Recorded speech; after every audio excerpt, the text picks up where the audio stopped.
أعوذ بالله من الشيطان الرجيم. بسم الله الرحمن الرحيم. نون والقلم وما يسطرون.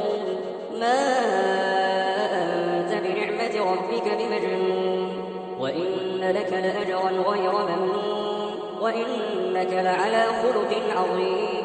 فستبصر ويبصرون بأيكم المفتون. إن ربك هو أعلم بمن ضل عن سبيله وهو أعلم بالمهتدين. فلا تطع المكذبين. ودوا لو تدهن فيدهنون. ولا تطع كل حلاف مهين هماز مشاء بنميم مناع للخير معتد أثيم عتل بعد ذلك زنيم أن كان ذا مال وبنين إذا تتلى عليه آياتنا قال أساطير الأولين سنسمه على الخرطوم إنا بلوناهم كما بلونا أصحاب الجنة إذ أقسموا ليصرمنها مصبحين ولا يستثنون فطاف عليها طائف من ربك وهم نائمون فأصبحت كالصريم فتنادوا مصبحين أن اغدوا على حرثكم إن كنتم صارمين فانطلقوا وهم يتخافتون ألا يدخلنها اليوم عليكم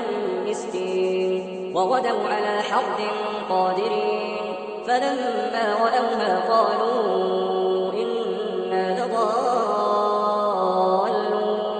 بل نحن محرومون قال أوسطهم ألم أقل لكم لولا تسبحون قالوا سبحان ربنا إنا كنا ظالمين فأقبل بعضهم على بعض يتلاومون قالوا يا ويلنا إنا كنا طاغين عسى ربنا أن يبدلنا خيرا منها إنا إلى ربنا راغبون كذلك العذاب ولعذاب الآخرة أكبر لو كانوا يعلمون إن للمتقين عند ربهم جنات النعيم أفنجعل المسلمين كالمجرمين ما لكم كيف تحكمون أم لكم كتاب فيه تدرسون إن لكم فيه لما تخيرون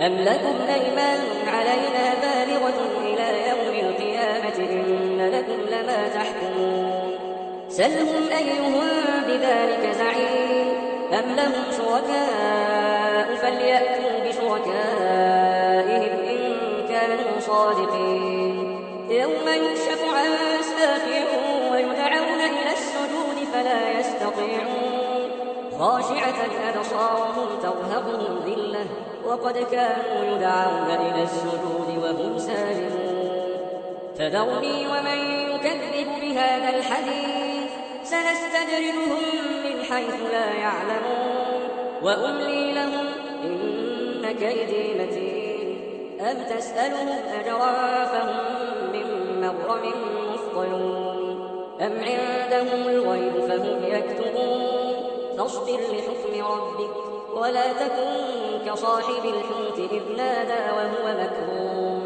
لولا أن تداركه نعمة من ربه لنبذ بالعراء وهو مذموم فاجتباه ربه فجعله من الصالحين وإن يكاد الذين كفروا ليزلقونك بأبصارهم لما سمعوا الذكر ويقولون إنه لمجنون وما هو إلا